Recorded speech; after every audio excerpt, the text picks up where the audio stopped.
அனைவருக்கும் வணக்கம். இந்த காணொளியானது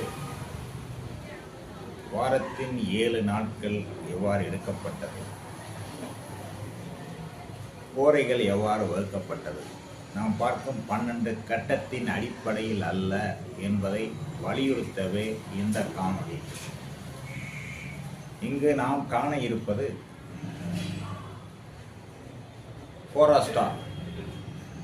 இந்த நட்சத்திரத்திற்கு 7 முகங்கள் உண்டு.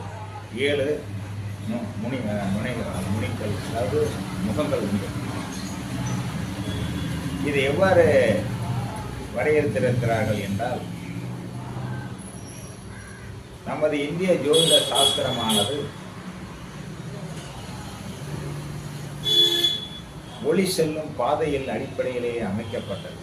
அவ்வாறு அமைக்கப்பட்டதன் அடிப்படையிலேயே வாரத்தை அமைத்தார்கள்.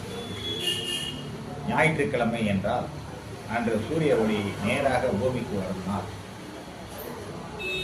திங்கட்கிழமை என்றால் அன்றைக்கு சூரிய ஒளியானது சந்திரன் மேல் பட்டு பூமிக்கு வரும் நாள். செவ்வாய்க்கிழமை என்றால் சூரியன் ஒளி சந்திரன் ஒளி மேல் பட்டு செவ்வாயின் மேல் பட்டு பின் பூமிக்கு வரும் நாள்.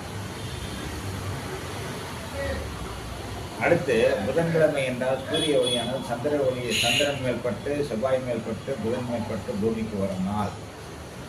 வியாழக்கிழமை என்றால் சூரிய ஒளியானது சந்திரன் மேல் பட்டு செவ்வாய் மேல் பட்டு புதன் மேல் பட்டு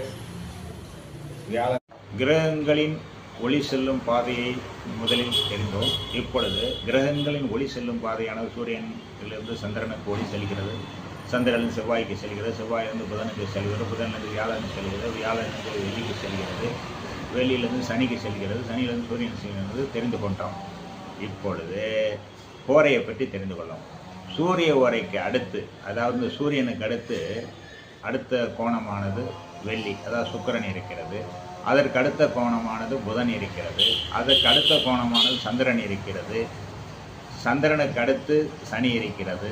சனிக்கு அடுத்து வியாழன் இருக்கிறது. வியாழனுக்கு அடுத்து செவ்வாய் இருக்கிறது. செவ்வாய்க்கு அடுத்து சூரியன். இவ்வாறு தான் கோரைகளை முன்னோர்கள் வகுத்தார்கள். இந்த கோராஸ்டார் என்பது மன்னன் சாலமன் கையில் இருக்கும். அதன் அடிப்படையில் தான் கோரைகள் பிரிக்கப்பட்டது. நாம் குறிக்கும் 12 கட்டத்தின் அடிப்படையில் அல்ல என்பதை உங்களுக்கு இங்கே இந்த காணொளி வாயிலாக வலியுறுத்தவே இந்த பதிவு.